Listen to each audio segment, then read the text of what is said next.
Steve, what did you think of Clay in particular in the second quarter, that stretch there where he closed it out, and just how his progression continues? Yeah, it was great. That was probably his best stretch, of however many games he's played, 4 or 5. So it's good to see him get hot and hear the crowd behind him. And he got into a little rhythm. We had a really great first half, 20 assists, the ball was moving, and Clay was a big part of that. You were obviously a shooter. You dealt with injuries in your career. What are you seeing with his shot as he tries to kind of find it? I mean, what are you going through as a shooter coming back? I just think it's rhythm and legs. When you've been out for a while, the legs are the toughest thing to recover in terms of just the force going into the shot and feeling really powerful and strong like you do when you're in great shape and in a good groove. So he's getting his legs underneath him for sure. He's looking better and better. His wind and his conditioning have improved. So I think he's right on schedule. Steph looked like he got his left hand clipped by the ball there, and he was shaking it, and I guess he went back to get it checked out, and he went back in but didn't play the fourth quarter. What was going on there? Is it something that I don't even know? Yeah, I saw him shaking his hand, and but I haven't heard anything about it, so I assume he's fine. So he didn't play in the fourth quarter just out of because you had the lead. Yeah, we had the lead, so we didn't need to put him back in. That stretch in the first half with the crowd getting into it, I think Steph got involved a little bit too. Did that feel the most like it's been like old times since they've been back together? Yeah, I mean, it's only our second home game, obviously, and the first one was such an event, and now that we're settling into the games, that was probably the best stretch that Steph and Clay have played together, and it was a really nice kind of groove in front of our home fans, which was great to see. Steve, that team forces turnovers, gets in the passing lanes, and kind of wreaks havoc. You guys took care of the ball and were zipping the ball around. Did that, making the extra pass, was that impressive to you, just the way you took care of it? First half was great. 20 assists and 6 turnovers, and really good decision making. We got sloppy in the second half, but more with our execution. We didn't turn it over too much. 7 times in the second half, but only 6 assists. So the second half was disappointing, but sometimes the game gets out of hand like that, and you let your guard down a little bit. And I thought Detroit played really hard in the second half. They had some guys who came in and kept them going, and they kind of took it to us in the second half.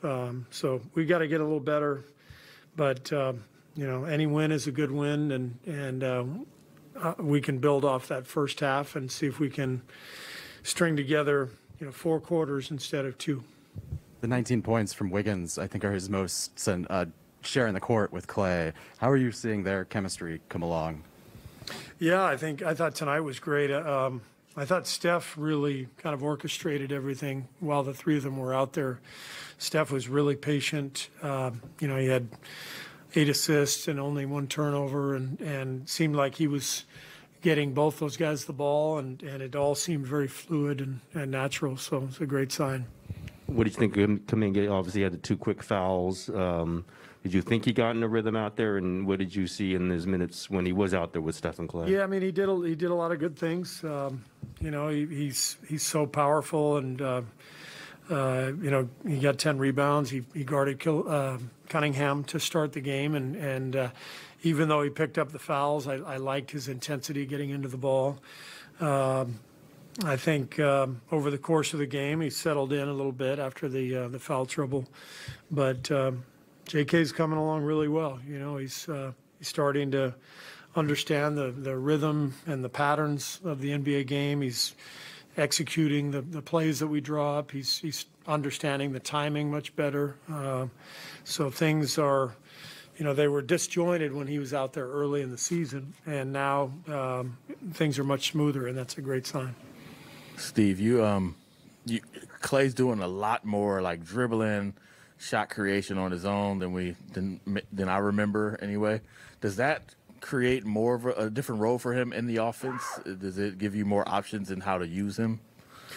Yeah, I mean, I think, last time he was playing, we had Kevin Durant, obviously. So, we had one of the ultimate shot creators next to Clay. And now there's probably more of a need for shot creation with the current roster. So I think being able to go to Clay and, post him up or clear his side, it's absolutely a good option. He's so big and strong. He can create his own shot, and it's usually a pretty good look. Do you expect for Kuminga to continue starting with Draymond out, and even in just a short amount of time, what did you see from Moses Moody tonight? Yeah, we'll keep starting JK. We'll see how it goes the next few games, but we'll keep doing it till Draymond's back probably. Don't hold me to it though. I could always change, but that's kind of the plan. And then it's good to get Moses out there. He's played really well in the G League. He's such a great kid. He works so hard. Got a great approach, great attitude, and it was fun to see him out there. For that final 7.5 minutes. And I really like Moses. I think he's got a bright future, and so it's good to just get him out there anytime we can. You mentioned a little bit in Tim's question, but was foul discipline kind of the lesson of the night for Kuminga? You mentioned you like his aggressiveness, but a lot of the fouls did seem kind of like ticky-tack. Yeah, I think so, but I got to watch the tape too. A couple of them felt, kind of ticky-tack. Maybe I'll look at them and realize he was reaching or whatever, but I'll take a look at the film.